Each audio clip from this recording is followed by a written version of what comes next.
Radio ലൈമിന്റെ UK താരപ്പൊലിമയിലേക്ക് ഏവർക്കും സ്വാഗതം. ഒപ്പമുള്ളത് ഉണ്ണികൃഷ്ണനാണ്. ഇന്നത്തെ UK താരപ്പൊലിമയിൽ ഒരു വെരി സ്പെഷ്യൽ ഗസ്റ്റാണ് ഒപ്പം ചേരുന്നത്. ആരാണെന്ന് ചോദിച്ചു കഴിഞ്ഞാൽ നമ്മൾ UK മലയാളികൾക്ക് കുറച്ച് അഭിമാനം നൽകുന്ന ഒരാൾ തന്നെയാണ്. നമ്മൾ ഉറപ്പായും അറിഞ്ഞിരിക്കേണ്ട ഒരാളാണ്. ഈ ആൾ ആരാണെന്ന് പറയണമെങ്കിൽ ആദ്യം ഒരു സിനിമയെ പറ്റി പറയണം. ഫുട് പ്രിന്റ്സ് ഓൺ വാട്ടർ. ഇപ്പോൾ ലോകത്തെ ഒരുപാട് പ്രസ്റ്റീജിയസ് ഫിലിം ഫെസ്റ്റിവൽസിൽ പ്രദർശിപ്പിക്കുകയും ഒരുപാട് കയ്യടി നേടുകയും ചർച്ചാ വിഷയമായി മാറിക്കൊണ്ടിരിക്കുന്ന ഒരു ചിത്രത്തിന്റെ സംവിധായകയാണ് ഇന്ന് നമ്മോടൊപ്പമുള്ളത്. ഈ ചിത്രം പൂർണ്ണമായും UK ചിത്രീകരിച്ച ഒരു ബ്രിട്ടീഷ് മൂവിയാണ്. അതിൽ ഇന്ത്യൻ ആക്ടേഴ്സ് ഉണ്ട്, എസ്പെഷ്യലി മലയാളി ആക്ടേഴ്സ് ഉണ്ട്. സംവിധായക ഒരു മലയാളിയാണ്. നമ്മുടെ അഭിമാനമായിട്ടുള്ള IFFK തിരുവനന്തപുരം ഫെസ്റ്റിവൽ, അതുപോലെ തന്നെ ലക്നൌവിലെ Jagran festival, Chennai international film festival അടക്കമുള്ള ഒരുപാട് ഫെസ്റ്റിവൽസ്, G20 ഫിലിം ഫെസ്റ്റിവൽ, ഇങ്ങനെ എണ്ണം പറഞ്ഞു കഴിഞ്ഞാൽ ഇങ്ങനെ പൊക്കോണ്ടിരിക്കും.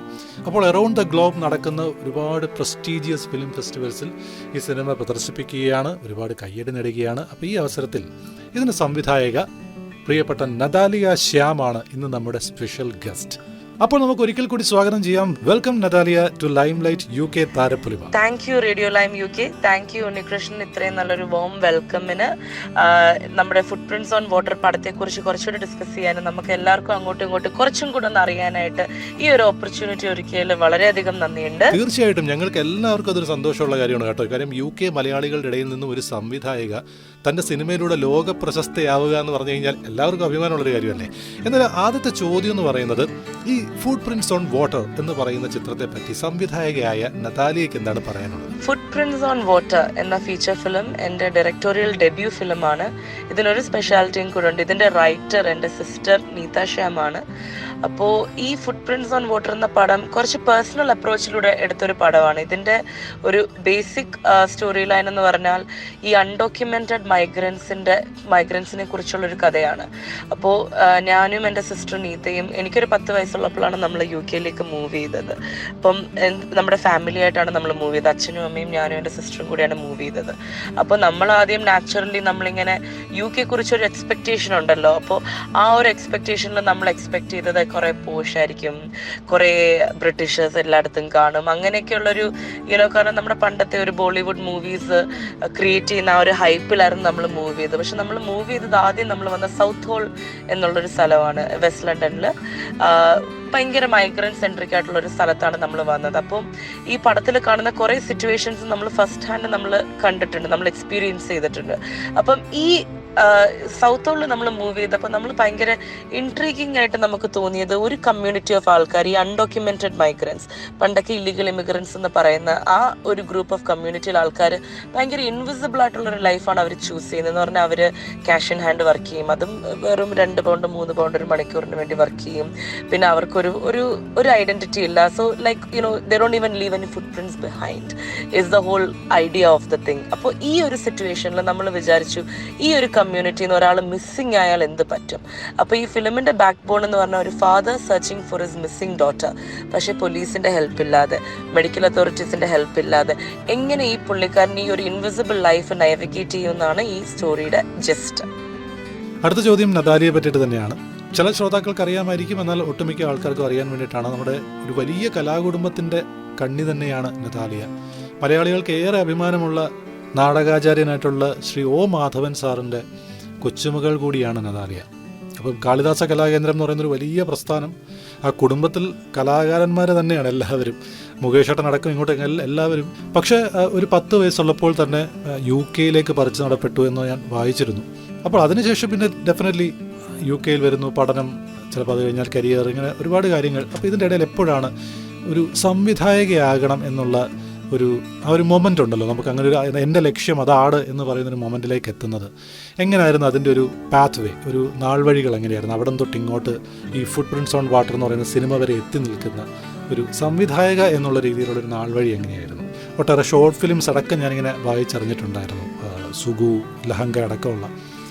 അപ്പോൾ ആ ഒരു കാലഘട്ടം, അവിടെ മുതൽ ഇവിടം വരെയുള്ളൊരു കാലഘട്ടം ഒന്ന് വിശദീകരിക്കാമോ? ആക്ച്വലി നമ്മൾ ആദ്യം UK വന്നപ്പോൾ അങ്ങനെ അധികം ഫിലിം മേക്കിങ്ങോ അതോ ഫിലിം ഫീൽഡിൽ കയറണോ അങ്ങനെ ഒരു പ്ലാനിങ് ഒന്നും ഇല്ലായിരുന്നു. അത് മാത്രമല്ല I was very young also. But ആ ഒരു ടൈമിൽ, കാരണം UK നമ്മൾ വന്നപ്പോൾ it was more about a survival thing as a family than thinking of what you want to do next and all. അപ്പോൾ കുട്ടിക്കാലം മുതലേ അച്ചാച്ചൻ്റെ കുറേ ഡ്രാമാസും മാമൻ്റെ കുറച്ച് ഷൂട്ട്സൊക്കെ അവിടെ ഇവിടെയൊക്കെ ഞാൻ കണ്ടിട്ടുണ്ട്. അപ്പോൾ ഇതെനിക്ക് എപ്പോഴും ഇൻട്രീഗിങ് ആയിട്ടുള്ളൊരു ഫീൽഡായിരുന്നു ഈ ഫിലിം ഇൻഡസ്ട്രി എന്നുള്ളൊരു ഹോൾ ഇൻഡസ്ട്രി. അപ്പോൾ ഞാൻ സ്കൂൾ ടൈമിലായിരുന്നപ്പോൾ ഞാൻ ഈ ഡ്രാമ ആഫ്റ്റർ സ്കൂൾ ക്ലബിനൊക്കെ പോകുമായിരുന്നു. പിന്നെ മ്യൂസിക്കലൊക്കെ വരുമ്പോൾ അതിൽ കുറച്ച് കൊച്ചു വേഷങ്ങളൊക്കെ ചെയ്യുമ്പോൾ എനിക്ക് ഈ ആക്ടിങ്ങിനോട് ഭയങ്കര ഒരു താല്പര്യം ഉണ്ടായിരുന്നു പണ്ട് മുതലേ. അപ്പോൾ ഒരു 16 വയസ്സുള്ളപ്പോൾ എനിക്കൊരു ഷോർട്ട് ഫിലിമിൽ ഒരു ചെറിയൊരു റോള് ചെയ്യാൻ എനിക്കൊരു ഓപ്പർച്യൂണിറ്റി വരികയും ആ ഷൂട്ടിൽ പോകുമ്പം ആണ് ഞാൻ ആദ്യമായിട്ട് ഈ ഡയറക്ടറും DOP യും ലൈറ്റിങ്ങും ഒക്കെ എങ്ങനെയാണ് ചെയ്യുന്നതെന്നൊരു ആദ്യമായിട്ടൊരു കാണുന്ന അപ്പോഴാണ്. ആ ടൈം മുതൽ ഐ വാസ് വെരി ഇൻട്രീഗ്ഡ്. എനിക്കാണെങ്കിൽ ബിഹൈൻഡ് ദ സീൻസ് വർക്ക് ചെയ്യണം എന്നുള്ളൊരു ആഗ്രഹം അപ്പോഴാണ് തുടങ്ങിയത്. പക്ഷെ ആ ടൈം ആണെങ്കിലും ഞാൻ ആ ടൈമിൽ അക്കൗണ്ടൻസി പെർസ്യൂ ചെയ്യായിരുന്നു. ഓൾമോസ്റ്റ് ഒരു വർഷം അക്കൗണ്ടൻസിയിൽ വർക്ക് ചെയ്തു. അപ്പോൾ ആ ടൈമിലൊക്കെ എനിക്കിത് ഇഷ്ടപ്പെടുന്നില്ല, എനിക്ക് ഫിലിമിൽ കയറണം, ഫിലിമിൽ വർക്ക് ചെയ്യണം എന്നുള്ളൊരു ആഗ്രഹമായിരുന്നു. അപ്പോൾ ഒരു വർഷം അക്കൗണ്ടൻസി ചെയ്തപ്പോൾ തന്നെ കുറച്ച് മടുത്തിട്ടാണ് ഞാനാണെങ്കിൽ നമുക്ക് ഫിലിം പഠിക്കാൻ പോകണം എന്നൊക്കെ ഒരു ആഗ്രഹം ഞാൻ ഓൺലൈനിൽ സെർച്ച് ചെയ്തു. യൂണിവേഴ്സിറ്റി ഓഫ് റെഡിങ്ങിൽ അഡ്മിഷനായിട്ട് അപ്ലൈ ചെയ്തു. അപ്പം അങ്ങനെയാണ് ഇത് സ്റ്റാർട്ട് ചെയ്യുന്നത്. പക്ഷേ എൻ്റെ ഈ ഫിലിം മേക്കിംഗ് ജേർണി എന്നുള്ളത് ഭയങ്കര ഒരു സ്ലോ പ്രോസസ്സായിരുന്നു. കാരണം നമുക്ക് നാട്ടിൽ കുറച്ച് കോണ്ടാക്ട്സ് ഉണ്ടെങ്കിലും ഒരു UK നമ്മൾ ഭയങ്കര ഫ്രഷാണ്. കാരണം നമ്മളെ ആരും അറിഞ്ഞൂടാ, ആരും കെയർ ചെയ്യില്ല വെദർ നമ്മുടെ ഫാമിലി ഇൻഡസ്ട്രിയിലുണ്ടോ ഇല്ലയോ എന്ന്. അപ്പോൾ ഏറ്റവും ബേസിക് ലെവലിൽ എനിക്കൊരു മെൻറ്റോർ ഉണ്ടായിരുന്നു സ്ലൗവിൽ, ഡൊമിനിക് കൊൻസ്വർത്ത് എന്ന് പറഞ്ഞ്. അപ്പോൾ പുള്ളിക്കാരി പറഞ്ഞു ആദ്യം ഈ റണ്ണറായിട്ട് വർക്ക് ചെയ്യുക. അപ്പോൾ അങ്ങനെ ഒരു 3-4 വർഷം ഒരു റണ്ണർ എന്ന് വെച്ചാൽ ഫിലിം സെറ്റിൽ ചായ ഉണ്ടാക്കുക, അല്ലെങ്കിൽ ഫിലിം സെറ്റിൽ ഡ്രൈവ് ചെയ്യുക, ക്ലീൻ ചെയ്യുക, അങ്ങനത്തെയൊക്കെ പരിപാടി ചെയ്യുന്ന ഒരു ജോബാണ് റണ്ണർ. അപ്പോൾ ഈ ഒരു 3-4 വർഷം ഞാൻ ഈ ഫിലിം ഡിഗ്രി കഴിഞ്ഞിട്ട് റണ്ണറായിട്ട് വർക്ക് ചെയ്ത് എങ്ങനെയായി സെറ്റ് എങ്ങനെയാണ് വർക്ക് ചെയ്യുന്നതെന്ന്, UK set especially British films എങ്ങനെയാണ് നടക്കുന്നതെന്ന് അങ്ങനെയാണ് എനിക്ക് പഠിക്കാൻ പറ്റിയത്. പിന്നെ പതുക്കെ ഒരു അസിസ്റ്റന്റ് ഡയറക്ടറായി, പിന്നെ അസോസിയേറ്റ് ഡയറക്ടറായി, പിന്നെയാണ് ഒരു സ്ലോ പ്രോഗ്രസ് ആയിരുന്നു. പിന്നെ ഈ പടം നമ്മൾ ഉണ്ടാക്കുന്നതും ഒരു 2015 നീത്ത എഴുതി തുടങ്ങിയ ഒരു സ്ക്രിപ്റ്റാണ്. അപ്പം നമ്മൾ പല പ്രൊഡ്യൂസേഴ്സിൻ്റെ അടുത്ത് പോയി പിച്ച് ചെയ്യുക, പലരും നോ പറയുക, അങ്ങനെ എല്ലാം ഒരു ഹാർഡ്ഷിപ്സ് ഉണ്ടല്ലോ. അപ്പോൾ അതെല്ലാം നല്ല അനുഭവിച്ച് വന്ന് റെഡിയായ ഒരു പടമാണ് ഫുട് പ്രിന്റ്സ് ഓൺ വാട്ടർ. മൂന്നാമത്തെ ചോദ്യം നമുക്ക് ആ സിനിമയിലേക്ക് തന്നെ വരാം. ഫുട് പ്രിന്റ്സ് ഓൺ വാട്ടർ എന്ന് പറയുന്ന ചിത്രം ഞാൻ ആ സിനിമ കണ്ടിരുന്നു. ആ സിനിമയ്ക്കകത്ത് പറയുന്ന സബ്ജക്റ്റ് എന്ന് പറയുന്നത് ഒന്ന് വളരെ ഞെട്ടലോടുകൂടി നമ്മൾ കാണുന്ന ഒരുപാട് കാര്യങ്ങൾ അതിനകത്ത് ഡിസ്കസ് ചെയ്തിട്ടുണ്ട്. ബട്ട് ബേസിക്കലി നമുക്കത് കാണുമ്പോൾ മനസ്സിലാകുന്നത് അതൊരു സ്റ്റോറി ഓഫ് മെനി അല്ലെങ്കിൽ സ്റ്റോറി ഓഫ് തൗസൻഡ്സ് എന്ന് വിളിക്കാവുന്ന ഒരു സിനിമയാണെന്ന് തോന്നുന്നു. കാരണം ഒരുപാട് പേരുടെ എക്സ്പീരിയൻസുകൾ, ഒരുപക്ഷെ സ്വന്തം കണ്ണുകൊണ്ട് കണ്ട എക്സ്പീരിയൻസ്, ചിലപ്പോൾ അനുഭവിച്ചറിഞ്ഞ എക്സ്പീരിയൻസ് ഒക്കെ അതിനകത്ത് ആ സിനിമയിലുണ്ട്. അപ്പോൾ ഇതിൻ്റെ സ്ക്രിപ്റ്റ് എഴുതിയിരിക്കുന്നത് സഹോദരിയായിട്ടുള്ള നിതാശ്യാമാണ്. നിങ്ങൾ ഈ സബ്ജക്റ്റ് ചൂസ് ചെയ്ത സമയത്ത് എത്രമാത്രം പേഴ്സണലായിട്ടുള്ള എക്സ്പീരിയൻസുകൾ ഇതിനകത്തേക്ക് ഇൻക്ലൂഡ് ചെയ്തിട്ടുണ്ട്? അതുപോലെ ഞാൻ ഈ പറഞ്ഞതുപോലെ വിറ്റ്നസ് ചെയ്തിട്ടുള്ള എക്സ്പീരിയൻസുകൾ എത്രമാത്രം ചെയ്തിട്ടുണ്ട്? അത് മാത്രവുമല്ല, വെറുതെ ഇതെല്ലാം കൂടെ കൂട്ടി ചേർത്ത് വെച്ചൊരു സിനിമയല്ലല്ലോ അത്. അതൊരു കാണുമ്പോൾ ആ സിനിമ എന്ന് പറയുന്നത് ഒരു ഇൻവെസ്റ്റിഗേറ്റീവ് ത്രില്ലറായിട്ട് വേണമെങ്കിൽ പറയാം, ഒരു സർവൈവൽ ത്രില്ലറായിട്ട് പറയാം. അപ്പോൾ എങ്ങനെയായിരുന്നു ഈ സ്ക്രിപ്റ്റിനെ രൂപപ്പെടുത്തിയെടുത്ത ആ ഒരു പ്രോസസ്സ്? ഒരു 4 to 6 years ആയി എന്നുള്ളതാണ് ഞാൻ കണ്ടത്. അപ്പോൾ അതിനെ പറ്റിയിട്ടൊന്ന് വിശദീകരിക്കാം. അപ്പോൾ ഞാനും നീതയും നമുക്ക് ഫിലിം ഇൻഡസ്ട്രിയിൽ ഒരു ഫിലിം എടുക്കണം എന്ന് ഫസ്റ്റ് നമ്മൾ ആ ഒരു ആഗ്രഹം വന്നപ്പോൾ മുതലേ we were very clear that we wanted to make something that we personally feel for. Okay, അപ്പോൾ ഞാൻ എപ്പോഴും പറയും, it's not that I wanted to be a film director and I happened to make this film. ഈ ഒരു story നമുക്ക് ഭയങ്കര we felt that ഈ ലോകം അറിയേണ്ട ഒരു കഥയാണെന്ന് നമുക്ക് തോന്നി. കാരണം നമ്മളിപ്പോൾ തന്നെ UK ഷൂട്ട് ചെയ്യുന്ന പടങ്ങൾ, എസ്പെഷ്യലി ഇന്ത്യൻ ഫിലിംസ് വന്ന് ഷൂട്ട് ചെയ്യുമ്പം നമ്മൾ കാണുന്ന ഈ കളർഫുൾ സൈഡ് ഓഫ് ലണ്ടൻ ആണ്. ആ ഒരു പോഷ് ലൈഫ്, അല്ലെങ്കിൽ ആ ഒരു സൈറ്റ് സീയിങ് സ്പോട്ട്സ്, കോഫി കുടിക്കുന്നു, bar hopping and all these romantic songs and all these unexpected realities of UK ആണ് നമ്മൾ യൂസ്ഡ് ആയത്. അപ്പോൾ for me I just wanted to make something that I knew personally about. കാരണം especially നമ്മൾ ഒരു പടം എടുക്കുമ്പം കുറച്ച് പേഴ്സണൽ ആയിട്ടുള്ളൊരു കോൺസെപ്റ്റ് ആണെങ്കിൽ ഇത്രയും വർഷം നമ്മൾ നോ കേൾക്കുമ്പോഴും അല്ലെങ്കിൽ എന്തെങ്കിലും വർക്കൗട്ട് ആവുന്നില്ലെങ്കിൽ നമുക്ക് ഒരു എനർജി വരും. ഇത് ഈ ഒരു കോൺസെപ്റ്റ് എനിക്ക് നമുക്ക് ലോകത്തിനെ അറിയിപ്പിക്കണം എന്നുള്ളൊരു ഒരു ആഗ്രഹം വരുമല്ലോ. അപ്പോൾ ഈ ഒരു പേഴ്സണൽ എക്സ്പീരിയൻസസ് ഒക്കെ ഉള്ളത് കൊണ്ടാണ് ഈ ഒരു ഇത്രയും നമുക്കൊരു മോട്ടിവേഷൻ തന്നതും. പല പല സ്ഥലത്ത് റിജക്ഷൻസ് വന്നെങ്കിലും അതെല്ലാം ഒരു വിത്ത്സ്റ്റാൻഡ് ചെയ്യാൻ നമുക്കൊരു എനർജി കിട്ടുമല്ലോ. അപ്പോൾ അത് ഡെഫിനറ്റ്ലി പേഴ്സണൽ എക്സ്പീരിയൻസസ് കൊണ്ടാണ്. ഇപ്പം നമ്മൾ യു കെയിലേക്ക് വന്നപ്പോൾ എനിക്ക് എൻ്റെ എക്സ്പെക്ടേഷൻ ഞാൻ വിചാരിച്ചു എൻ്റെ സ്കൂളിൽ മൊത്തം നോൺ ഏഷ്യൻ ആയിട്ടുള്ള ആൾക്കാരായിരിക്കും, എൻ്റെ ടീച്ചേഴ്സൊക്കെ അങ്ങനെ ആയിരിക്കും. പക്ഷെ അത് പോളാർ ഓപ്പോസിറ്റ് ആയിരുന്നു. എൻ്റെ ഫ്രണ്ട്സ് എല്ലാം കുറേ പേര് ഈ അഫ്ഗാനിസ്ഥാൻ, ശ്രീലങ്ക, പിന്നെ ഈസ്റ്റേൺ യൂറോപ്യൻസ്, അങ്ങനെ കുറേ പേര് ഉള്ള ഒരു സ്കൂളായിരുന്നു. അപ്പോൾ അവിടെ നമുക്ക് മനസ്സിലാക്കാൻ പറ്റിയെന്ന് പറഞ്ഞാൽ നമ്മൾ lot of Indians come to UK for better financial betterment or better life opportunities. പക്ഷേ ഈ വോർ ടോൺ കൺട്രീസിൽ നിന്ന് വരുന്നവർ സേഫ്റ്റിക്ക് വേണ്ടിയാണ്, ഒരു അസൈലത്തിന് വേണ്ടിയാണ് അവർ UK വരാറുള്ളത്. അപ്പോൾ ഈ ഒരു ഗ്രൂപ്പിൻ്റെ കൂടെ എനിക്ക് വളരാൻ പറ്റിയത് I consider it N extreme blessing. കാരണം എനിക്ക് എല്ലാവരുടെയും സ്റ്റോറി ഒന്ന് മനസ്സിലാക്കാനും ആൾക്കാർ എന്തുകൊണ്ട് വരും, ആൾക്കാർ എങ്ങനെ നിൽക്കും, അതിനെക്കുറിച്ചൊക്കെ ഒരു ക്ലിയർ ഐഡിയ അങ്ങനെയാണ് നമുക്ക് കിട്ടുന്നത്. അപ്പോൾ ഈ പടത്തിന്റെ research it's a very extensively research concept. Neetha കുറേ വർഷം പല അൺഡോക്യുമെന്റ് മൈഗ്രൻസുമായിട്ട് സംസാരിച്ചു. പിന്നെ കുറേ ചാരിറ്റി സപ്പോർട്ട് ഗ്രൂപ്പ്സിൻ്റെ അടുത്ത് നിന്ന് കുറേ കേസ് സ്റ്റഡീസും കുറേ ഹെൽപ്പും ഒക്കെ നമ്മൾ എടുത്തായിരുന്നു. അപ്പോൾ ഈ ഫിലിമിൻ്റെ ഒരു അറ്റ്ലീസ്റ്റ് 50-60% എല്ലാം നമ്മൾ ഫസ്റ്റ് ഹാൻഡ് എക്സ്പീരിയൻസ് ചെയ്ത സംഭവങ്ങളാണ്. അപ്പോൾ ഈ റിസർച്ച് ചെയ്യുമ്പോഴാണ് നമ്മൾ ഇതിലും ഈ ഒരു കോൺസെപ്റ്റ് എത്ര വാസ്റ്റ് ആണെന്ന് നമ്മൾ മനസ്സിലാക്കുന്നത്. നമ്മൾ ടുവേർഡ്സ് ദി എൻഡ് നമ്മൾ കുറച്ച് ഒരു റാക്കറ്റിനെ കുറിച്ചൊക്കെ നമ്മൾ സംസാരിക്കുന്നുണ്ട്, നമ്മൾ കൺവേ ചെയ്യുന്നുണ്ട്. അപ്പോൾ ഇതൊക്കെ നമ്മുടെ റിസർച്ചിലൂടെയാണ് നമ്മൾ കണ്ടുപിടിച്ചത്. അപ്പോൾ ഇങ്ങനത്തെ വിക്ടിംസിൻ്റെ അടുത്ത് നമ്മൾ സംസാരിക്കുകയും ഇവരെ സപ്പോർട്ട് ചെയ്യുന്ന ഈ ചാരിറ്റീസിൻ്റെ അടുത്ത് സംസാരിക്കുകയും, അപ്പം അങ്ങനെയാണ് നമ്മൾ ബിക്കോസ് വി ഫെൽറ്റ് ദാറ്റ് നമ്മളൊരു കോൺസെപ്റ്റ് കാണിക്കുമ്പോൾ നമ്മുടെ വ്യൂ പോയിന്റ് മാത്രമല്ലല്ലോ, നമ്മൾ ജനറലി ഫുൾ റിസർച്ച് ചെയ്ത് ഈ ലോകത്ത് ഇങ്ങനത്തെ ഒരു കമ്മ്യൂണിറ്റിക്ക് എങ്ങനെയാണെന്ന് അതിൻ്റെ ഒരു ഫുൾ ഓണസ്റ്റി. ഞാനാണെങ്കിൽ I M a big fan of new realism.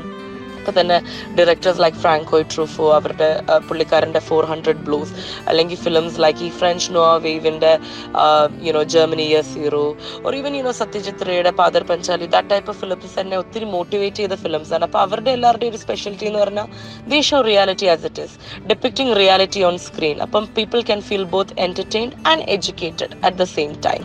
So ആ ഒരു ബാക്കിംഗ് ഉള്ളതുകൊണ്ട് that's my calling as a filmmaker. So we felt that we want to be absolute true to the concept. So നമ്മുടെ real life എക്സ്പീരിയൻസസും നമ്മൾ interview ചെയ്ത എല്ലാവരുടെയും അവരുടെ സ്റ്റോറിയിൽ നിന്ന് കുറച്ചൊരു എസൻസ് എല്ലാം കൂടെ കൊളാബറേറ്റ് ചെയ്ത് കമ്പൈൽ ചെയ്ത് മേക്ക് ചെയ്തൊരു സ്ക്രിപ്റ്റാണ് ഫുട് പ്രിന്റ്സ് ഓൺ വാട്ടറിൻ്റെത്. നാലാമത്തെ ചോദ്യം ഈ സിനിമയുടെ കാസ്റ്റിങ്ങിനെ പറ്റിയിട്ടാണ്. എനിക്ക് പേഴ്സണലി വളരെ ഇഷ്ടപ്പെട്ട നടന്മാരിൽ ഒരാളാണ് ആദിൽ ഹുസൈൻ. അപ്പം ഇങ്ങനൊരു സിനിമ ഇതിൻ്റെ സ്ക്രിപ്റ്റിംഗ് പ്രോസസ്സ് എല്ലാം കഴിഞ്ഞ് അതിന് നമുക്കിത് കഥാപാത്രങ്ങളിലേക്ക് വരുമ്പോൾ ആദിൽ ഹുസൈൻ, അതുപോലെ തന്നെ നിമിഷ സജയൻ, ലെന, ഇതുപോലുള്ള ഈ ക്യാരക്ടേഴ്സിനെ എങ്ങനെയാണ് അവരിലേക്ക് എത്തിയത്, അതിനെ ചൂസ് ചെയ്തൊരു രീതി, ഒരു പ്രോസസ്സ് എങ്ങനെയായിരുന്നു? എസ്പെഷ്യലി ആദിൽ, എനിക്ക് തോന്നുന്നു ഒരു ഇന്ത്യൻ സിനിമയുടെ ഒരു ഇൻ്റർനാഷണൽ ഫേസിൽപ്പെട്ട ആൾക്കാരിൽ ഒരാളാണ്. ലൈഫ് ഓഫ് പൈ, ഇംഗ്ലീഷ് അടക്കം അങ്ങനെ ഒരുപാട് മൂവീസ്, നമുക്ക് ഫേവറേറ്റ് ആയിട്ടുള്ള ഒരുപാട് മൂവീസ് ഉണ്ട്. National award വിന്നറാണ്. സോ അദ്ദേഹത്തെ ഈ സിനിമയിലേക്ക് കൊണ്ടുവരുമ്പോൾ പ്രത്യേകിച്ച് ആ കഥാപാത്രത്തിൻ്റെ തീവ്രതയൊക്കെ നന്നായിട്ട് അദ്ദേഹം അവതരിപ്പിച്ചിട്ടുണ്ട്. സോ എങ്ങനെയായിരുന്നു ആദിൽ, അതുപോലെ തന്നെ നിമിഷ, ഇവരിലേക്കൊക്കെ എത്തിയ ഈ കഥാപാത്രങ്ങൾ അവരാണ് ചെയ്യേണ്ടത്, അങ്ങനെ ഒരു ചോയ്സിലേക്ക് എത്തിയത് എങ്ങനെയാണ് ആ കാസ്റ്റിംഗ് നടന്നത്? അതിനെ പറ്റിയിട്ടൊന്ന് ഷെയർ ചെയ്യാമോ? ഇതിന്റെ കാസ്റ്റിംഗ് പ്രോസസ്സിനെ കുറിച്ച് പറയുകയാണെങ്കിൽ ഭയങ്കര ഒരു ഇൻട്രസ്റ്റിംഗ് ആയിട്ടുള്ള ഒരു കാസ്റ്റിംഗ് പ്രോസസ് ആയിരുന്നു. സോ ആദ്യം നമ്മൾ ഇതൊരു റീജിയണലായിട്ട് ഒരു പടമായിട്ടാണ് നമ്മൾ ആദ്യം ഇതിനെ കൺസീവ് ചെയ്തത്. പിന്നെയാണ് നമ്മൾ തീരുമാനിച്ചത്, കാരണം ഈ പല നാഷണാലിറ്റീസും പല ലാംഗ്വേജസും വരുമ്പോൾ ഒരു മലയാളം ഫോക്കസ് മാത്രമാണെങ്കിൽ you don't get the full perspective of what really happens to the undocumented migrant community. അപ്പോഴാണ് നമ്മളിതൊരു ബ്രിട്ടീഷ് പടമായിട്ട് തന്നെ എടുക്കാം എന്ന് തീരുമാനിച്ച് അങ്ങനെയാണ് ഇതിൻ്റെ പിക്ചേഴ്സ് നമ്മൾ സ്റ്റാർട്ട് ചെയ്തത്. അപ്പോൾ ആദിൽ ഹുസൈൻ 2019 അക്ഷയ് കുമാറുമായിട്ട് ബെൽ ബോട്ടം എന്നുള്ളൊരു പടത്തിൽ ആക്ട് ചെയ്യാൻ UK ഉണ്ടായിരുന്നു. അപ്പോൾ പണ്ട് മുതലേ നമുക്ക് ഒത്തിരി അഡ്മിറേഷൻ ഉള്ള ഒരു ആക്ടറാണ് ആദിൽ ഹുസൈൻ.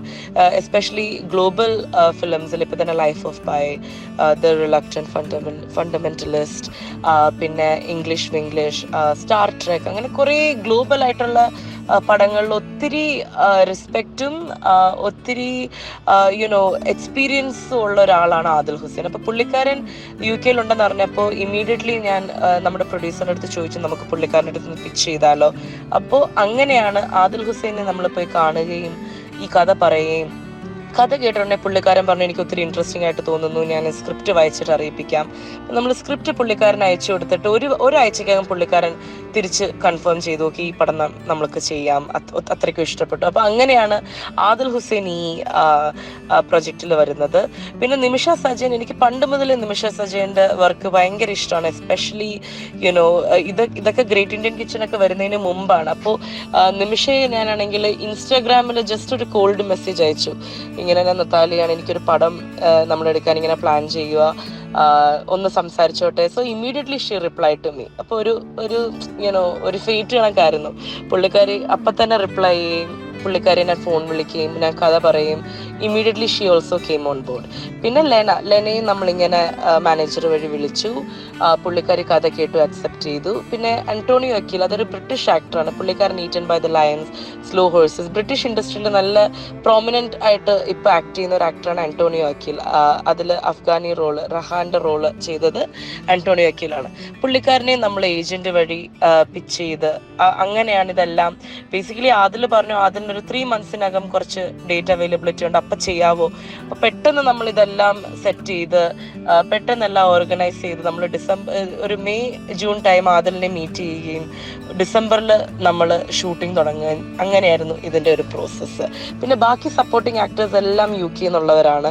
കുറേ ഫസ്റ്റ് ടൈം ആക്ടേഴ്സ് ഉണ്ട്. അപ്പോൾ ഇതെല്ലാം ഒരു സ്പെഷ്യൽ പ്രൊജക്റ്റാണ്. കാരണം കുറേ പേരുടെ ഫസ്റ്റ് ക്രെഡിറ്റ് ആണ്. എസ്പെഷ്യലി കാസ്റ്റിംഗ് മാത്രമല്ല, ക്രൂവിലും കുറേ പേർ ആദ്യമായിട്ട് വർക്ക് ചെയ്യുന്ന കുറേ പേര് ഈ പടത്തിനകത്തുണ്ട്. ക്രൂ മെമ്പേഴ്സ്, എസ്പെഷ്യലി സിനിമാറ്റോഗ്രാഫിയിലോട്ട് വരുമ്പോഴത്തേക്ക് one of the most experienced cinematographer Azhagappan സാറാണ് ഇതിൻ്റെ സിനിമാറ്റോഗ്രാഫി. അതുപോലെ തന്നെ സൗണ്ട് ഡിപ്പാർട്ട്മെൻറ്റിലേക്ക് വന്നു കഴിഞ്ഞാൽ റസൂപ്പുകുട്ടി സാറാണ്. അപ്പം ഇതിൻ്റെ ഈ ടെക്നീഷ്യൻസ് എല്ലാവരുമായിട്ടുള്ളൊരു വർക്കിംഗ് നേച്ചർ, അതുപോലെ തന്നെ അവരുമായിട്ടുള്ളൊരു എക്സ്പീരിയൻസ്, ഒരു ത്രൂ ഔട്ട് ദ വർക്ക് എങ്ങനെയായിരുന്നു? ഇതിന്റെ ക്രൂ മെമ്പേഴ്സിനെ കുറിച്ച് സംസാരിക്കുകയാണെങ്കിൽ അളകപ്പൻ സാർ ആദ്യം മുതലേ നമ്മുടെ പ്രൊജക്റ്റിൽ ഓൺ ബോർഡ് ആയിരുന്നു.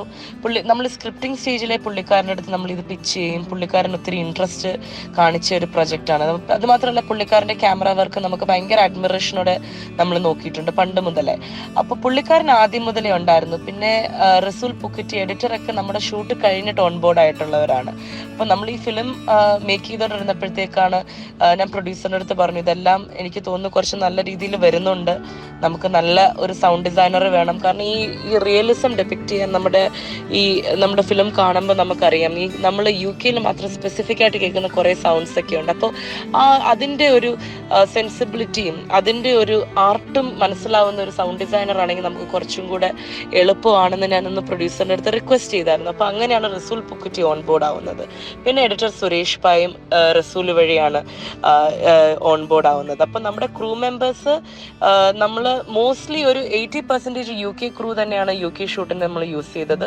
ഒരു 3 days ഫ്ലാഷ് ബാക്കിനായിട്ട് നമ്മൾ കൊച്ചിയിൽ ഷൂട്ട് ചെയ്തായിരുന്നു. നമ്മൾ മലയാളികളായതുകൊണ്ട് എനിക്ക് കേരള റെപ്രസെൻറ്റേഷൻ വേണമെന്ന്, നീത്തയ്ക്കും കേരള റെപ്രസെൻറ്റേഷൻ വേണമെന്ന് കുറച്ചൊരു ഇറ്റ്സ് റെപ്രസെൻറ്റിങ് ആർ സ്റ്റേറ്റ് അല്ലേ. അപ്പോൾ അതിനായിട്ട് നമ്മളൊരു 3 days ഷൂട്ട് കൊച്ചി വന്നായിരുന്നു. അപ്പോൾ ആ ടൈമിൽ എല്ലാ ക്രൂവും നമുക്ക് നാട്ടിൽ നിന്ന് തന്നെയായിരുന്നു.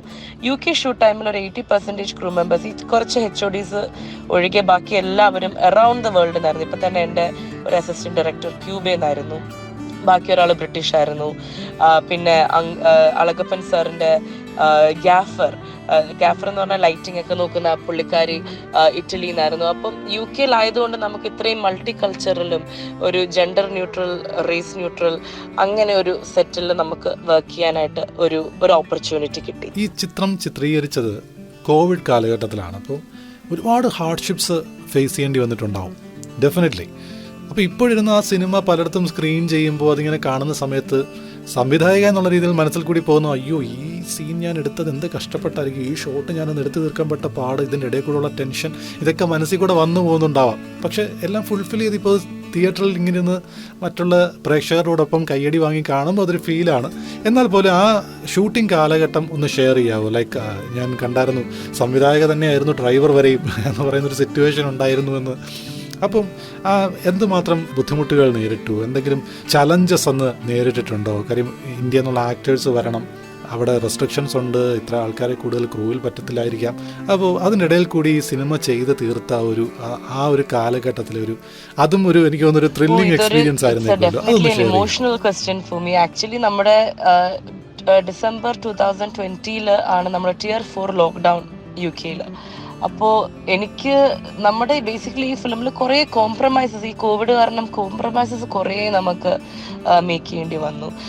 എസ്പെഷ്യലി ഉണ്ണികൃഷ്ണൻ പറഞ്ഞ കണക്ക് ആക്ടേഴ്സ് എത്തുന്നത് അതൊരു ടെൻഷനായിരുന്നു. പിന്നെ ആക്ടേഴ്സ് എത്തിയിട്ട് അവർ തിരിച്ചു പോകുന്നത്, നിമിഷയൊക്കെ UK ഓൾമോസ്റ്റ് ഒരു 1.5 മാസം സ്റ്റക്കായിരുന്നു. കാരണം പ്ലെയിൻ ഇല്ല, തിരിച്ചു പോകാനൊരു മാർഗ്ഗമില്ല, പിന്നെ നാട്ടിൽ ഷൂട്ടുണ്ട്.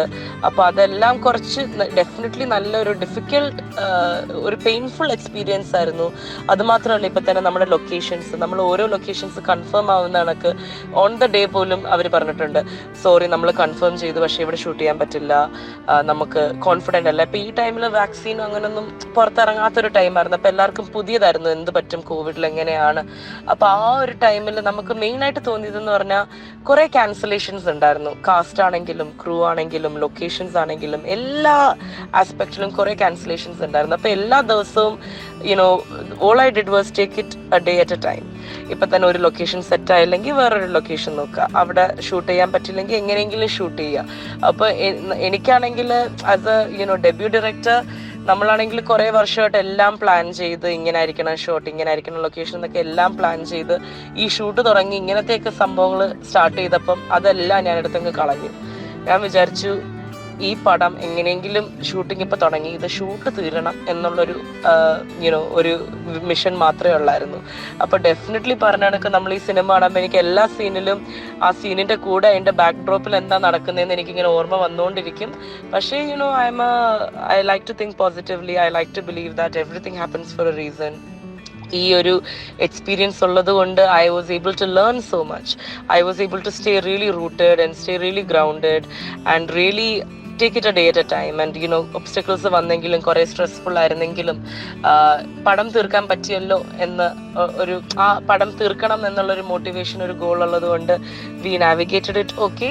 ബട്ട് എല്ലാ ആസ്പെക്റ്റിലും കോവിഡ് ഇപ്പൊ തന്നെ നമ്മുടെ പ്രൊഡ്യൂസർ മോഹൻ നായർ, പുള്ളിക്കാരൻ പോലും വാൻ ഡ്രൈവിംഗ് ഒക്കെ അവസാനം പുള്ളിക്കാരൻ തന്നെ ആയിരുന്നു. കാരണം നമ്മുടെ ഡ്രൈവർ വാസ് ഗെറ്റിംഗ് സിക്ക്, അല്ലെങ്കിൽ അവർ ക്യാൻസൽ ചെയ്യും. അപ്പൊ അങ്ങനെയൊക്കെ വന്നപ്പോൾ അതിന്റെ ഡെഫിനറ്റ് അതിന്റെ കുറെ പ്രോബ്ലംസ് ഉണ്ട്.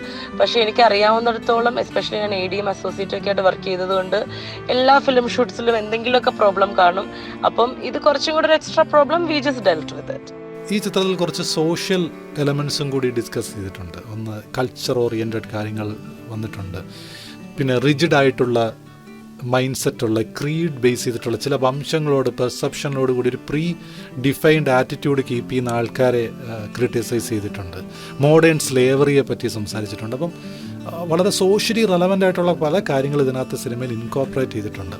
എസ്പെഷ്യലി ഇത് ഇന്ത്യയിലൊക്കെ സ്ക്രീൻ ചെയ്യുമ്പോൾ, കാരണം UK എന്ന് പറയുന്നത് അതിൻ്റെ ഒരു ഗ്ലാമറസ് ഗ്ലിറ്ററിങ് ലൈഫ് മാത്രമേ ആൾക്കാർ എക്സ്പെക്റ്റ് ചെയ്യുന്നുള്ളൂ. പക്ഷെ അവിടെ ഇങ്ങനെ അൺഡോക്യുമെൻറ്റഡ് ആയിട്ടുള്ള ഒരു ലെയർ ഓഫ് ലൈഫ്, അങ്ങനെയുള്ളവരുടെ ഒരു അൺഡോക്യുമെൻറ്റഡ് ആയിട്ടുള്ള NRIs അല്ലെങ്കിൽ മൈഗ്രൻസിൻ്റെ ലൈഫ് എന്ന് പറയുന്നത് അതിങ്ങനെയാണ് എന്ന് പകർത്തി കാണിച്ചു കൊടുത്ത് കഴിഞ്ഞപ്പോൾ ശരിക്കും ആൾക്കാരിൽ ഉണ്ടാകുന്നൊരു റെസ്പോൺസൊക്കെ എന്തെങ്കിലും അനുഭവിച്ചറിയാൻ പറ്റിയായിരുന്നോ? കാരണം ലൈക്ക് ഇങ്ങനൊരു വശം കൂടി ഇതിനുണ്ട് എന്ന് ആൾക്കാർ ഇത് കണ്ട് തിരിച്ചറിയുന്ന ഒരു അവസ്ഥ ഉണ്ടാകുന്നതായി എന്തെങ്കിലും ഒരു റെസ്പോൺസ് കിട്ടിയായിരുന്നു? അത് മാത്രമല്ല, ഇത്തരം സബ്ജക്റ്റുകൾ, അതായത് വളരെ ഇന്നും അത് നിലനിൽക്കുകയാണ് ചുറ്റിനും എന്നുള്ള ഒരു ഫാക്റ്റും കൂടിയല്ലേ ഇതിനകത്തേക്ക് പുറത്തേക്ക് കൊണ്ടുവരാൻ നോക്കുന്നത്? തീർച്ചയായും. നമ്മൾ ആക്ച്വലി ഈ പടം ഈ സ്ക്രിപ്റ്റിംഗ് സ്റ്റേജിൽ അൺഡോക്യുമെന്റഡ് മൈഗ്രൻസിന്റെ ലൈഫിൽ എന്ത് പറ്റും എന്നുള്ള ഒരു എങ്ങനെയാണ് എന്നായിരുന്നു നമ്മുടെ മെയിൻ വിഷൻ.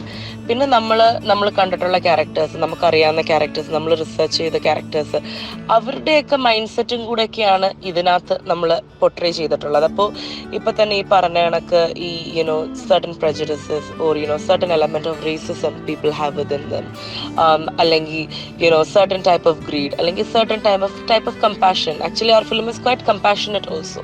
So ഇതെല്ലാം it just happened to the characters that we were writing. The characters embodied all these characteristics. So ee characteristics ellam kuda varumbo we felt it shows a real depiction of what goes on, how these people are, and അപ്പം നമുക്ക് ഓഡിയൻസിന് easy ആയിട്ട് relate ചെയ്യാനും പറ്റും. എനിക്ക് ഇങ്ങനെ ഒരു പുള്ളിക്കാരനെ അറിയാം, അല്ലെങ്കിൽ എനിക്ക് ഇങ്ങനെ ഒരാളെ അറിയാം. അപ്പം നമ്മുടെ ക്യാരക്ടേഴ്സിൽ ഇപ്പം തന്നെ രഘുവിൻ്റെ ക്യാരക്ടർ, പുള്ളിക്കാരൻ രഘു പ്ലേഡ് ബൈ ആദിൽ ഹുസൈൻ, പുള്ളിക്കാരൻ്റെ ക്യാരക്ടർ കുറച്ചൊരു റേസിസ്റ്റ് ആയിട്ടാണ്. പക്ഷെ പുള്ളിക്കാരൻ്റെ ക്യാരക്ടർ ഗ്രാഫിൽ നമ്മൾ കാണിക്കുന്നത് എന്തുകൊണ്ടാണ് പുള്ളിക്കാരൻ അങ്ങനെ ചിന്തിക്കുന്നത്, പുള്ളിക്കാരൻ എങ്ങനെ ആ പുള്ളിക്കാരൻ്റെ മൈൻഡ് സെറ്റ് പുള്ളിക്കാരൻ പോലും അറിയാതെ എങ്ങനെ ചേഞ്ച് ചെയ്യുന്നു, ഇതെല്ലാം നമ്മൾ സട്ടിലായിട്ട് ഇൻകോപ്പറേറ്റ് ചെയ്ത എലമെന്റ്സ് ആണ്. പിന്നെ അതുമാത്രമല്ല, നമുക്ക് ഇൻട്രസ്റ്റിംഗ് ആയിട്ട് തോന്നിയത് ഈ ഫൈനാൻഷ്യൽ റീസൺസിനായിട്ട് കുറേ പേര് ഇപ്പം തന്നെ India is a safe country to be in currently. There may be some parts where you may need asylum, but in general ഇന്ത്യയിൽ നിന്ന് വരുന്നവർ ഒരു ബെറ്റർമെന്റ് ഓഫ് ഫൈനാൻഷ്യൽ റീസൺസിന് വേണ്ടിയിട്ടാണ് വരുന്നത്.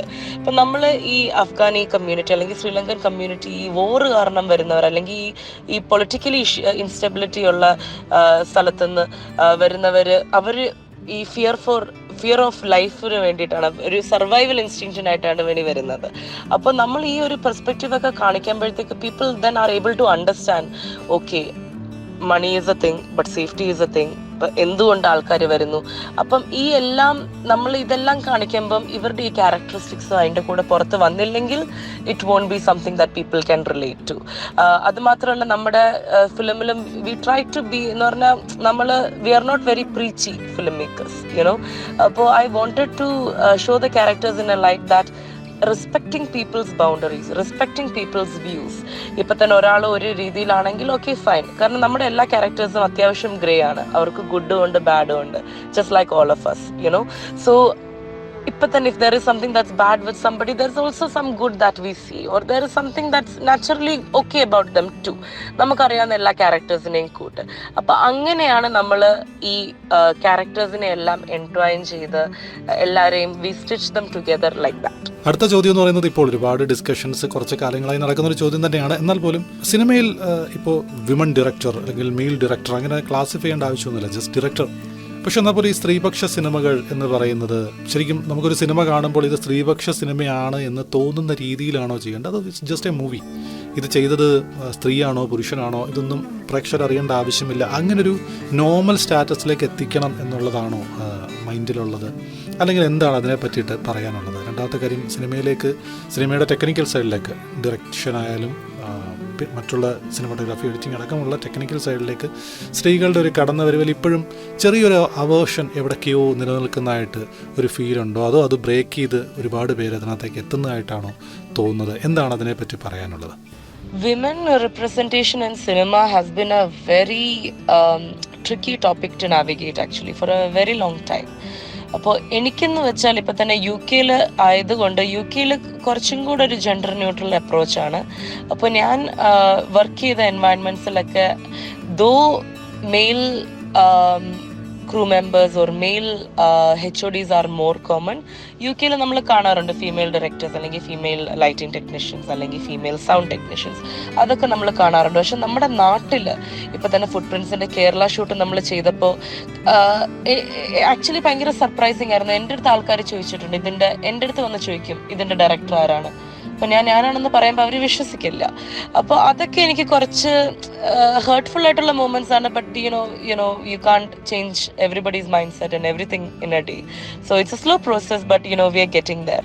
അപ്പോൾ ഈ ഫീമെയിൽ റെപ്രസെൻറ്റേഷൻ അല്ലെങ്കിൽ ഫീമെയിൽ ഫിലിംസ് എന്നൊക്കെ പറയുമ്പോൾ എനിക്ക് ഫസ്റ്റ് പറയുന്നത് I totally agree with you in saying it should be just a director, not male or female. ഇപ്പം തന്നെ നമ്മൾ ഏത് ഇൻഡസ്ട്രി നോക്കിയാലും, IT നോക്കിയാലും, ടീച്ചിങ്ങിൽ നോക്കിയാലും, it's either they're a programmer or they're a teacher. It's never like male teacher or female teacher, or a male programmer or a female programmer.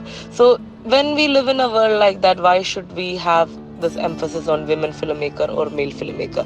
But I can understand why people do that. Karanam women filmmaker ipo nammade world statistics nokkiyalum only 1% of the entire film industry is female directors compared to 99% male directors.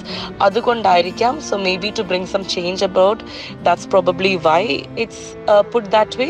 But according to my belief and my ideology, I believe it should be gender neutral, and I believe that instead of respecting a male or a female perspective, we should be respecting identity perspective. ഇപ്പൊ തന്നെ ഞാനൊരു migrant ആയതുകൊണ്ടാണ് എനിക്ക് ഇങ്ങനെ ഒരു മൈഗ്രേഷനെ കുറിച്ചൊരു കഥ പറയാനുള്ള ഒരു ഇൻട്രസ്റ്റ് വന്നതും പാഷൻ വന്നതും, because my identity is as a migrant. അപ്പോൾ whether I M a female or male, when you live through a certain scenario, our identity perspective is very important in bringing this story abroad. ഇപ്പം തന്നെ ഇതൊരു migrant അല്ലാത്ത ഈ ഒരു script കിട്ടി നാട്ടിൽ നിന്ന് ഒരാൾ ഡയറക്റ്റ് ചെയ്തു, അല്ലെങ്കിൽ UK മൈഗ്രേഷന് അവിടെ നിന്ന് ജനിച്ച് വളർന്ന ഒരാൾ ഇത് ചെയ്താൽ it would be a very different perspective. ഇപ്പം തന്നെ ക്യാരക്ടേഴ്സിൻ്റെ ആ ഒരു ഇമോഷൻ ക്യാപ്ചർ ചെയ്യാനും, അല്ലെങ്കിൽ ആർട്ടിനാണെങ്കിൽ നമുക്ക് ആർട്ട് ബ്രീഫ് ചെയ്യാൻ, അല്ലെങ്കിൽ സൗണ്ട് ബ്രീഫ് ചെയ്യാൻ, അല്ലെങ്കിൽ DOP ബ്രീഫ് ചെയ്യാൻ, നമ്മൾ ആ ഒരു എക്സ്പീരിയൻസിലൂടെ ലിവ് ചെയ്താൽ it's a little easier to navigate. പിന്നെ in general, ഇങ്ങനെ ഈ വിമൻ ഫിലിം ഫെസ്റ്റിവൽ അല്ലെങ്കിൽ വിമൻ കാറ്റഗറി അതൊക്കെ it's very common now. But consciously I have never submitted a film to like a woman only festival. നമ്മൾ ഇപ്പം തന്നെ ന്യൂയോർക്കിൽ start ചെയ്തു, അത് കഴിഞ്ഞിട്ട് ജർമ്മനി, ദെൻ UK, ഇപ്പോൾ ഈ റീസെൻ്റ്ലി ഇറ്റാലിയൻ പ്രീമിയർ, ഓസ്ട്രേലിയ, ഒരു almost 4 continents and around 17 countries Footprints ഇതുവരെ സ്ക്രീൻ ചെയ്തിട്ടുണ്ട്. അതിലെല്ലാം നമ്മൾ നോർമൽ കാറ്റഗറി, മെയിൻ കാറ്റഗറി, ഇപ്പം നമ്മുടെ അവാർഡ് വിൻസ് ആണെങ്കിലും എല്ലാം it was quite general neutral. So ആ ഒരു ലൈറ്റിൽ വെച്ച് I am quite happy to say that I think main സെക്ഷനിലും like in every main section നമ്മൾ വന്നില്ലെങ്കിൽ then it's not really a fair representation of the the female representative side as well. So ആ ഒരു ലൈറ്റിൽ ഇതൊക്കെ ഇങ്ങനത്തെ സംഭവങ്ങൾ ഉണ്ടെങ്കിലും I think it's to motivate women filmmakers and it's to give them a better chance or a better platform. That's all there. But ideally, it would be best if it's just one category for all. And അങ്ങനെ നമുക്ക് പിക്ക് ചെയ്യാം. ഇപ്പം തന്നെ കുറേ female directors ഉണ്ട് who only goes to main category, which is what I've done as well.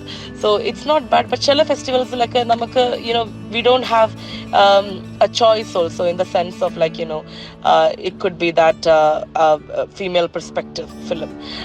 Because it depends on the programmers, or it depends on the festival on what their edition is. Adu anganekku idundengilum I totally agree with you. I think it should be just very gender neutral, and I think ippo though it's very low numbers, there's a lot of women filmmakers coming up, and I really hope to be in an industry where the gender numbers are more balanced and equal than ever. അവസാനത്തെ question, further planning എന്താണ്? Like അടുത്ത cinema plan ചെയ്തിട്ടുണ്ടോ? അതല്ലെങ്കിൽ മലയാളം സംസാരിക്കുന്ന ഒരു cinema ചെയ്യണം, അങ്ങനെ ഒരു പ്ലാനൊക്കെ ഉണ്ടോ? ഒരു പ്യുവർ മലയാളം മൂവി ചെയ്യാനുള്ള പ്ലാൻ അങ്ങനെ എന്തെങ്കിലും ഉണ്ടോ? അത്തരം കാര്യങ്ങളൊന്ന് ഷെയർ ചെയ്യാമോ? അടുത്ത പ്ലാൻസ് എന്ന് ചോദിച്ചാൽ ഇപ്പോൾ നമ്മൾ ഈ പറഞ്ഞ കണക്ക് ഫുട് പ്രിൻറ്റ്സ് കുറേ ഫെസ്റ്റിവൽസിലൊക്കെ പോയതുകൊണ്ട് ഫിലിമുമായിട്ട് ഇപ്പം നമ്മൾ ട്രാവൽസിലാണ്. കഴിയുന്നത്രയും ഓഡിയൻസ് റിയാക്ഷൻസ്, കഴിയുന്നത്രയും ക്വസ്റ്റ്യൻ ആൻഡ് ആൻസർ സെഷനിലൊക്കെ ടേക്ക് പാർട്ട് ചെയ്ത് ഫിലിമിന് വേണ്ടി ഫുൾ ടൈം ഞാൻ ഫുൾ ഡെഡിക്കേറ്റ് ചെയ്ത് നിൽക്കുകയാണ്. ഇപ്പോൾ ഒരു ജാനുവരി ഒക്കെ ആകുമ്പോഴത്തേക്ക് ഇതിൻ്റെ ഒരു ടൈം തീരും. മാർച്ചിൽ പ്രൊഡ്യൂസർ ഒരു റിലീസ് പ്ലാൻ ഉണ്ട്, ഫെബ്രുവരിയിൽ നമുക്കൊരു സ്ക്രീനിങ് ഉണ്ട്. അപ്പോൾ അതിൻ്റെയൊക്കെ പ്രിപ്പറേഷനും വർക്കിൻ്റെ ഇടയ്ക്കാണ്. പക്ഷേ നെക്സ്റ്റ് പ്രോജക്റ്റ് എന്താണെന്ന് ചോദിച്ചാൽ ഇപ്പോൾ നീത്ത ഒരു മലയാളം സ്ക്രിപ്റ്റ് എഴുതിക്കൊണ്ടിരിക്കുകയാണ്. കാരണം as Malayalis our emotions always lie in something that it's Malayalam speaking also. അപ്പോൾ അതുകൊണ്ട് we are now preparing a Malayalam script. Hopefully, God willing, നിങ്ങളുടെ എല്ലാവരുടെയും ലവും സപ്പോർട്ടും കൈൻഡ്നെസ്സും പ്രതീക്ഷിക്കുന്നു. എത്രയും പെട്ടെന്ന് ഒരു മലയാളം പടം എടുക്കാനാണ് പ്ലാൻ. അപ്പം ഇതിൻ്റെ എന്തെങ്കിലും ഒരു അപ്ഡേറ്റ് വരുമ്പോഴത്തേക്ക് I'll share it with you, Unnilrishnan. I'll share it with the Radiolime, so all your listeners can be up to date too. Okay, thank you so much. തീർച്ചയായിട്ടും. അപ്പോൾ ഒരു മുഴുനീളം മലയാളം ചിത്രം നദാലിയിൽ നിന്ന് ഉടനെ തന്നെ ഞങ്ങൾ പ്രതീക്ഷിക്കുകയാണ്, കാത്തിരിക്കുകയാണ്. അത് എത്രയും പെട്ടെന്ന് സാധ്യമാകട്ടെ എന്ന് എല്ലാവരും പ്രാർത്ഥിക്കുകയും ആശംസിക്കുകയും ചെയ്യുന്നു. എന്തായാലും നമ്മുടെ UK മലയാളികളോട്, റേഡിയോ ലൈവിൻ്റെ ശ്രോതാക്കളോട് എന്താണ് പറയാനുള്ളത്? ലിസണേഴ്സിനോട് എന്തെങ്കിലും പറയാനുണ്ടോയെന്ന് ചോദിച്ചാൽ, ഈ പടം ആർക്കെങ്കിലും കാണണമെന്ന് ആഗ്രഹം ഉണ്ടെങ്കിൽ നമ്മളൊരു മാർച്ച് ഏപ്രിൽ ടൈമിൽ ഇതിനൊരു റിലീസ് പ്ലാൻ ചെയ്യുന്നുണ്ട്. ഇമ്മീഡിയറ്റ് ആയിട്ട് UK ഫെബ്രുവരി 9th, അതായത് ഫ്രൈഡേ 8:30 PM BFI സൗത്ത് ബാങ്കിൽ നമ്മുടെ ഒരു സ്ക്രീനിങ് ഉണ്ട്. ഒരു ജാനുവരി മിഡൊക്കെ ആകുമ്പോഴത്തേക്ക് എൻ്റെ ഇൻസ്റ്റാഗ്രാമിൽ ഞാൻ അതിൻ്റെ ലിങ്ക് എല്ലാം ഷെയർ ചെയ്യുന്നതായിരിക്കും. Natalia_Sham ആണ് എൻ്റെ ഇൻസ്റ്റാഗ്രാം ലൈവ് ID. സോ ആർക്കെങ്കിലും വന്ന് കാണണം, എന്നെ മീറ്റ് ചെയ്യാം. നമ്മുടെ ആക്ടറും മിക്കവാറും വരും. അപ്പോൾ നമ്മളൊക്കെ ആയിട്ടൊരു Q&A സെഷനൊക്കെ കാണും. അപ്പോൾ ഇങ്ങനെ ഒരു പേഴ്സണലൈസ്ഡ് ഒരു സ്ക്രീനിങ്ങിന് വരാൻ ആർക്കെങ്കിലും താല്പര്യം ഉണ്ടെങ്കിൽ പ്ലീസ് ജോയിൻ ഫോർ ദാറ്റ്. ബാക്കി പറയാൻ എന്താണ്, നിങ്ങളുടെ support, your support, your love, your kindness all means so much. ഞാൻ നേരത്തെ പറഞ്ഞ കണക്ക്, it's not that I'm not an overnight filmmaker. കുറേ വർഷങ്ങൾ, കുറേ ടൈം എടുത്ത്, കുറേ റിജക്ഷൻസും കുറേ ഹാർഡ്ഷിപ്സും, ഇപ്പോഴും every day still we take it A day at A time. അപ്പം ഇങ്ങനെ ഒരു ജേർണി കൂടെ വന്നൊരു സ്റ്റോറിയാണ് നമ്മുടേത്. ഈ പടം ആൾക്കാർ കാണണം. ഈ പടം ആൾക്കാർ കണ്ട് ഇതിനെക്കുറിച്ച് ഒരു even if it's A minute that they think about is all we wish. So thank you so much Radiolime UK, thank you so much Unnilrishnan for this wonderful fabulous chat. I thoroughly enjoyed.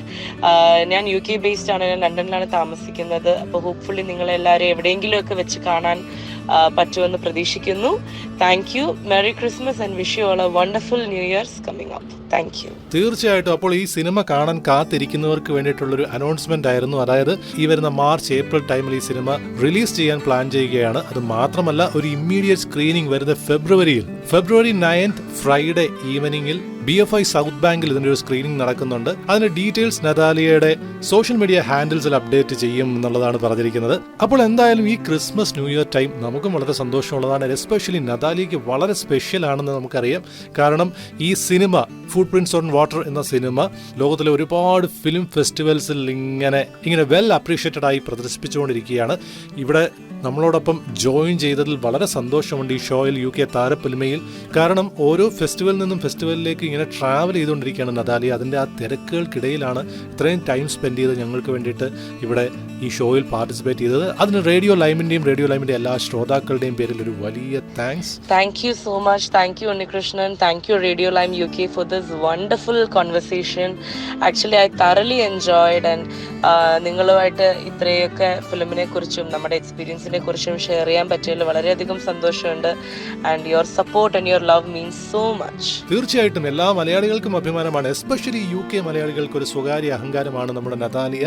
And വരാൻ പോകുന്ന നതാലിയുടെ സിനിമകളും ഫുട് prints on water എന്ന് പറയുന്ന ഈ സിനിമയും. അപ്പോൾ കേട്ടുകൊണ്ടിരുന്നത് UK താരപ്പൊലിമയാണ്. തൽക്കാലം വിടവാങ്ങുകയാണ് ഇന്നത്തെ താരപ്പൊലിമയിൽ നിന്നും. കേട്ടുകൊണ്ടിരുന്നോളൂ റേഡിയോ ലൈം, ഇത് ഫ്രഷ്നസ് ഇൻ വേറെ ലെവൽ.